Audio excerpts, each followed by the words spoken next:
खबर यूपी के बलिया जनपद से है, जहां सिकंदरपुर के पूर्व विधायक और पूर्व बीजेपी जिलाध्यक्ष संजय यादव ने मीडिया से बातचीत में कहा कि जिस तरह से आतंकवादी घटना हुई है, इसके बाद सिंदूर स्ट्राइक भारतीय सेना ने पाकिस्तान में घुसकर अपना बड़ा पराक्रम दिखाया है और देश का मान सम्मान बढ़ाया है। देश के प्रधानमंत्री मोदी जी देश के सुरक्षा के मान सम्मान के लिए कोई कंप्रोमाइज़ नहीं कर सकते हैं, जिसका जीता जागता सिंदूर स्ट्राइक है। अगर अब की बार भी नहीं सुधरता है तो भारत संपूर्ण नष्ट का कार्रवाई करेगा। आइए सुनाते हैं क्या कहा संजय यादव ने, उन्हीं की जुबानी। जिस तरह से आतंकी घटना हुई, अब सिंदूर स्ट्राइक सरकार ने किया, सेना ने किया, क्या कहना चाहेंगे? देखिए, हम अपने जो भारतवर्ष है, हमारी सेना ने बहुत बड़ा पराक्रम, भारत की सेना द्वारा बहुत बड़ा पराक्रम दिखाते हुए पहली बार हम कह सकते हैं कि पाकिस्तान के अंदर घुस के इस तरीके की स्ट्राइक हुई है। और देश के यशस्वी प्रधानमंत्री नरेंद्र मोदी जी की जो दृढ़ इच्छा शक्ति है, भारत के मान सम्मान स्वाभिमान के साथ कोई समझौता नहीं हो सकता है। और इसी नीति के तहत आज हमने पाकिस्तान को नेस्तनाबूद करने का काम किया है। अगर अब भी नहीं सुधरता है तो उसके समूल नष्ट का भी काम भारत करेगा। इस सिंदूर स्ट्राइक में विपक्ष के नेता भी साथ हैं, ओवैसी से लेके अखिलेश से लेके कांग्रेस, सभी जो विपक्ष के नेता हैं वो एकजुट है, कह रहे हैं कि ये ऐसे कार्य हुआ है, इसका मैं विरोध नहीं करता हूँ, इसका सपोर्ट करना।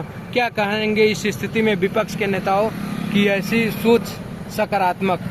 देखिए, भारत के लोकतंत्र की यही खूबसूरती है कि जब देश के ऊपर बात आती है तो पूरा देश एक हो जाता है। जब देश की जनता एक है तो हमारे नेता भी उसी में से आते हैं। और हमारे नेता भी आज सभी लोग, यह अच्छा है कि आज सरकार के साथ खड़े हैं, सरकार का सहयोग करने में अपने आप को आगे किए हैं। ये अच्छी बात है लोकतंत्र के लिए, हमारे लिए, भारत के लोकतंत्र की मजबूती के लिए अच्छे संकेत हैं। एक बार सर्जिकल स्ट्राइक हुआ था, कुछ दिन बाद विपक्ष के नेता उसका सबूत मांगने लगे।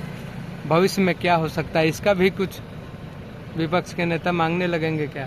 देखिए, इस समय जो भारत में विपक्ष है हमारा, उसको कोई रास्ता नहीं सूझ रहा है कि कैसे अपने आप को मजबूती दे सके। आज वो किसी भी मुद्दे पे राजनीति करने लगते हैं।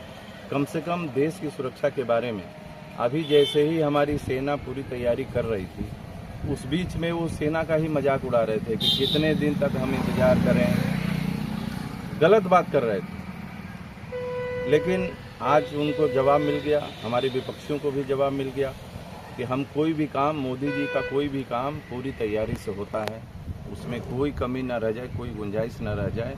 पूरी तरीके से पाकिस्तान का इलाज, पूरी दुनिया आश्चर्य कर रही है कि इतना अच्छा स्ट्राइक, जहां एक भी सिविलियन को कोई चोट नहीं आई। और जो ही आतंकी थे, हमने किसी भी सैन्य ठिकाने को भी निशाना नहीं बनाया, जो आतंकी थे उन्हीं को नष्ट किया। विधायक जी, अंतिम सवाल, जिस तरह से पाकिस्तान विरोधी है भारत का, तो स्ट्राइक करके उसको नेस्तनाबूद किया गया, तो क्या बीजेपी भी स्ट्राइक करेगी कांग्रेस पर, राजनीतिक स्ट्राइक की नेस्तनाबूद हो जाए? नहीं, वो तो देश की जनता ही कर रही है। जिस प्रकार से उन्होंने देश को कमजोर किया, हमारी सेना से लेके हर चीज को उन्होंने कमजोर किया, आज तो जनता ने ही उनके ऊपर स्ट्राइक कर दिया है कि आज अपने अस्तित्व को लेके परेशान है। तो इसलिए भारतीय जनता पार्टी को यह काम करने की आवश्यकता नहीं है। इस देश की जनता बहुत समझदार है, अपने वोट की ताकत से उनको जवाब देने का काम कर रही है।